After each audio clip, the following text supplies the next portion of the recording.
आपकी अदालतमध्ये किरण बेदी यांच्यावर आरोप आहे की ह्या केवळ स्वतःचं गुणगान गातात. किरणजी, जी जेलसी असते आणि जे मतभेद असतात ते यामुळे होतात की इतकं जास्त तुमचं गुणगान होतं मीडियामध्ये की कोणालाही हे वाटेल बघून. मग आता मी काय करू? मग? हे प्रत्येक गोष्ट दृष्टिकोनाची आहे. जर सेल्फ ग्लोरिफिकेशन असतं, तर आज माझ्याकडे आणखी एक मेडल असतं, जे मी नव्हतं घेतलं. ते होतं एशियन ज्योती. एशियन गेम्स नंतर 1982 एशियन्स गेम नंतर जेव्हा आठवतं तुम्हाला ट्रॅफिक मॅनेजमेंट खूप चांगलं झालं होतं? Asian games? कुणाला कुठलीच अडचण नव्हती, सगळे व्यवस्थितपणे पोहोचू शकले, काही प्रॉब्लेम्स नव्हते, काही जॅम्स नव्हते झाले आणि राजीव गांधींनी सुद्धा स्वतः पार्किंग लेबल मागून घेतलं होतं. हा विचार करून की त्यांची पाळी सुद्धा येऊ शकते जर त्यांनी ट्रॅफिक रूल्स व्हायलेट केले, इथपर्यंत सगळेजण रूल्स रिस्पेक्ट करत होते आणि त्याच्यानंतर आणि त्यामध्ये मीडियाने त्याच्यात लिहिलं होतं की इट वॉज एक्सिलेंट. सो त्याच्यानंतर आम्हाला मेडल्ससाठी बोलावलं गेलं की आता तुम्ही मेडल घ्या. तर त्यामध्ये मला सुद्धा मेडलसाठी बोलावलं होतं, एशियन ज्योतीसाठी. तर मी म्हटलं होतं की मला नाही, हे मेडल माझ्यासाठी आहे का की ट्रॅफिक युनिटसाठी आहे? तर ते म्हणाले, हे तुमच्यासाठी आहे. तर मी म्हटलं, मला नको आहे हे, कारण हे काम एकटीचं नव्हतं, हे काम हजारोंचं होतं. मी म्हटलं, हे मला नको. हे मेडल जर द्यायचं असेल तर प्लीज संपूर्ण ट्रॅफिक युनिटला द्या आणि त्या सगळ्या होमगार्ड्सना द्या आणि त्या सगळ्या स्टुडंट्सना द्या, ज्यांनी उभं राहून ही सगळी ड्युटी केली. तर जर सेल्फ ग्लोरिफिकेशन नसतं तर मी सुद्धा उभं राहून बॅज लावलं असतं. ते नाही घेतलं. जेव्हा तुम्ही तिहार जेलमध्ये पोहोचलात तेव्हा तुम्ही पहिलं स्टेटमेंट हे दिलं की असं वाटतंय की मी एखाद्या प्राणी संग्रहालयात आले आहे. अच्छा. तुम्ही होतंच. म्हणालात की इथे इतकी वाईट अवस्था आहे. हो.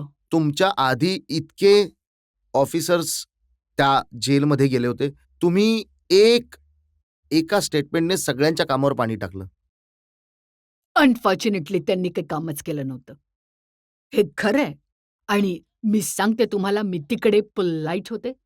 जर मी जर गव्हर्नमेंटला एक सुद्धा रिपोर्ट नाही पाठवला, जे मी तिथे पाहिलं, मी केवळ ते सुधारायला सुरुवात केली होती. मी कोणाच्याही विरोधात काहीही लिहिलं नाही, की इथे काहीतरी मी काय पाहिलं तुम्ही?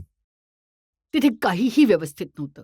कारण जेव्हा मी पहिल्या रात्री नाईट पेट्रोलिंगसाठी तिहार जेलमध्ये गेले होते, तेव्हा अगदी झू होतं. काहीतरी प्रत्येक प्रकारचे आवाज येत होते, काहीतरी जॅकॉलसारखा, काहीतरी कुत्र्यासारखा, तर प्रत्येक प्रकारचे आवाजच होते. तर मी त्यांना विचारलं, "हे काय आहे?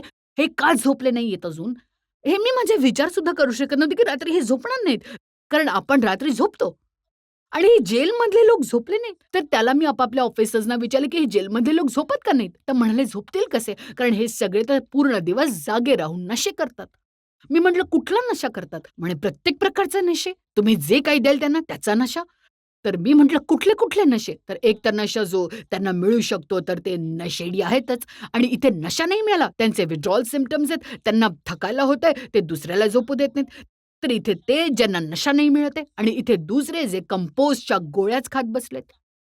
कफ सिरप आहे तर कफ सिरपच पीत बसलेत. तर इथल्या सुद्धा ज्या गोळ्या डॉक्टर देतात ते सुद्धा इतक्या जास्त घेतात, त्याचाच नशा. तर प्रत्येक व्यक्ती एकतर नशेच्या तुटण्याने गोंधळ घालते किंवा एखादा व्यक्ती कोणतरी नशा केल्यामुळे गोंधळ घालतात. मला वाटलं कुठल्या जागी आले मी, मला पूर्ण विश्वासच नव्हता की हे कधीतरी सरळ होतील, हे झोपतील का? मला अजिबात विश्वास नव्हता. मी म्हटलं, आता काही खरं नाही, हे तर वॉटोलो झालं. आता तर अवघड परिस्थिती आहे, मी सुद्धा यांच्यात हरवून जाईन. परंतु त्यामुळे मी हिंमत हरले नाही आणि आम्ही लोकांनी मग तिथे काम सुरू केलं आणि एकदम परिवर्तन सुरू झालं. जे मेडिसिन्स डॉक्टर वाटत होते त्यावर ताबा मिळवला आणि मग त्यांना शिकवलं आणि रात्री दिवशी जागवलं. झोपू दिलं नाही कोणाला अभ्यासात रमवलं, भक्तीत रमवलं, प्रवचनांमध्ये रमवलं आणि एक दिवस मग अशी सिच्युएशन आली, ते झोपू लागले. तर पॉइंट इज, झू आहे तर झू होता. हे सगळं वाईट होतं. खूप वास येत होता. कचराच कचरा होता, जो आपण खूप महिन्यांपासून काढलाच नव्हता. चपाती जी होती त्याच्यावरती किडे होते. ही सगळी वस्तुस्थिती आहे. कारण मी जेव्हा पिटिशन बॉक्स सुरू केला होता आधी तिथे मोबाईल पिटिशन बॉक्समध्ये, तिथे त्यांना विचारलं होतं, जे तुम्हाला लिहायचं ते लिहा. आज सुद्धा माझ्याजवळ त्या चिठ्ठ्या आहेत, ज्यामध्ये लिहिलंय की आमच्या वर्णांमध्ये किडे आहेत. तेच पुसायचं भांडं त्यामध्येच पुसले जात होते, त्यातच धुवून त्यातच मग वरण यायचं. मी कुठल्या गोष्टी तुम्हाला सांगू? या गोष्टी मी लिहिल्यात माझ्या पुस्तकात. परंतु खरं वस्तुस्थिती ही होती. इतकं चांगलं म्हणा, आणखी एक कॉन्ट्रोव्हर्सी बनली असती जर मी सगळा काही रिपोर्ट लिहून पाठवला असता गव्हर्नमेंटला आणि विचारलं असतं, आता सांगा मी काय करू? आता सांगा, मी कोणाला हे म्हटलं नाही की सांगा मी काय करू. केवळ ते सुधरवायला सुरुवात केली, साफ करायला सुरुवात केली, सफाईचे भांडे ठीक करायला सुरुवात केली, स्टेनलेस स्टीलचे भांडे घ्यायला सुरुवात केली, स्टील अथॉरिटीकडून तिथे मोठे मोठे ब्युटिफुल स्टेनलेस स्टीलचे ड्रम घेतले, पुसण्यासाठीचा ड्रम वेगळा, स्टेनलेस स्टील वेगळा, वरण वगैरे सगळं स्वच्छ. कचरा गार्बेजला आम्ही मॅन्युअर बनवलं, कोणाकडे तक्रार नाही केली, केवळ काम करायला सुरुवात केली फक्त. तर ही कॉन्ट्रोव्हर्सी आहे. काम करणं कॉन्ट्रोव्हर्सी आहे. तुम्ही जेलला आश्रम बनवलं. नक्कीच.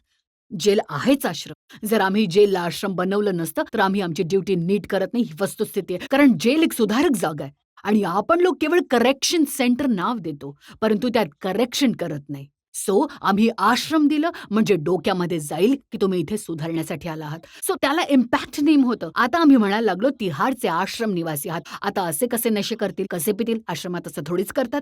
तर जर कोणी व्हायलेट केलं तर बाकी त्याला पकडायचे की अरे तू आश्रमचा निवासी आहेस, असं करतोस. तर त्यामुळे एक इम्पॅक्ट व्हायला लागला, नावामुळे इम्पॅक्ट व्हायला लागला. परंतु केवळ नावच नाही, काम सुद्धा होत. इथे काम आणि तिथे नाव. पण आम्ही तर ऐकतो की जेलमध्ये आता पुन्हा त्याच जुन्या पद्धती सुरू झाल्या आहेत. आम्ही वृत्तपत्रांमध्ये कित्येक वेळा वाचलं की एकदा 13 कैदी जेल तोडून पळाले, एकदा 4 कैदी जेल तोडून पळून गेले. जर आश्रम असेल तर तिथून पळून का जाईल कोणी? ही गोष्ट खरी आहे, परंतु या घटना झाल्यात. परंतु जेल कायमच एक आव्हान असतं. जेलमध्ये अशा घटना होऊ शकतात. जरासं सुद्धा दुर्लक्ष झालं, जरासे सुद्धा डोळे मिटले असतील तर हे होऊ शकतं.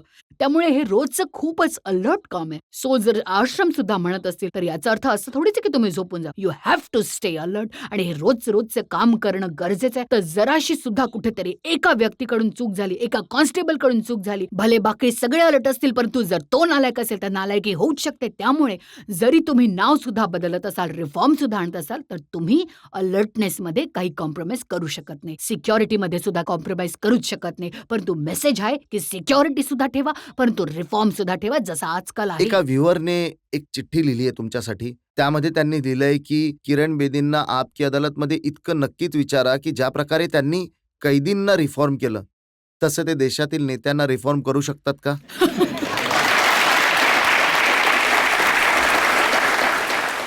ही तर खूप मोठी गोष्ट आहे. मी तर खूपच लहान ऑफिसर आहे. ही गोष्ट माझ्या हातातली नाही. परंतु हो, जर तिहारमध्ये गेले असते तर कदाचित बेटर असतं.